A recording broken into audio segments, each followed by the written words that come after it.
Assalamualaikum. So dear students, today we are going to do balance the equation. So without wasting our time, let's get started.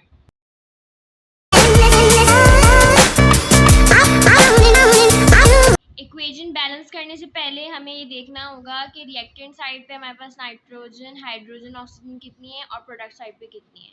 फिर हम दोनों को balance करेंगे। Balance करने में क्या होता है कि हमारे पास दोनों साइड पे नाइट्रोजन भी इक्वल हो, हाइड्रोजन भी इक्वल हो और ऑक्सीजन भी इक्वल हो।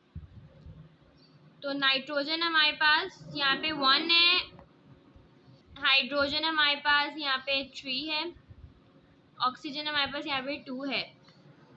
यहाँ पे नाइट्रोजन हमारे पास 1 है, हाइड्रोजन हमारे पास 2 है और ऑक्सीजन हमारे पास 1 यहाँ है, 1 यहाँ है।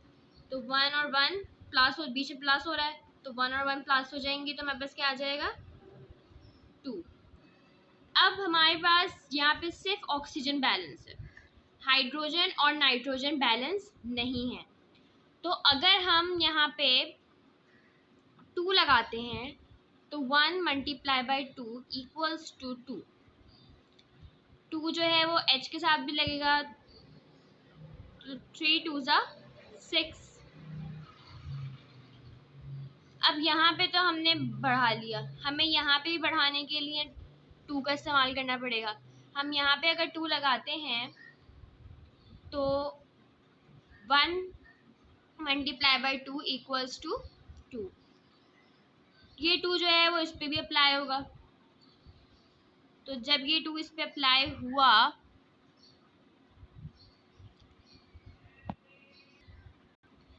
पहले हम जो है वो हाइड्रोजन को करेंगे बैलेंस। तो हाइड्रोजन को बैलेंस करने के लिए हम यहाँ पे 3 लगा देते हैं।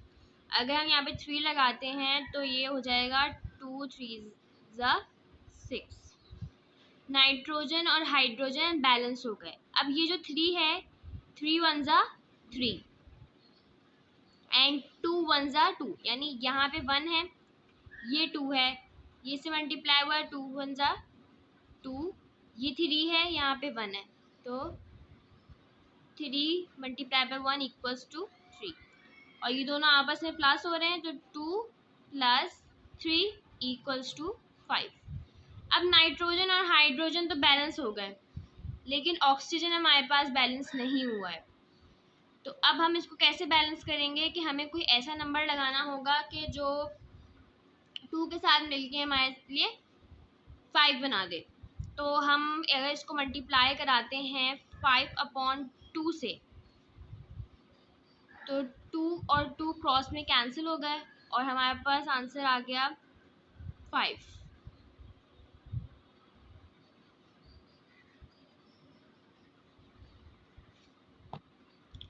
लेकिन अगर हम इसे दूसरी तरह से देखें तो इसके नीचे है 1, 2 1 ज़ा 2 5 ज़ा 10 and 10 divided by 2 equals to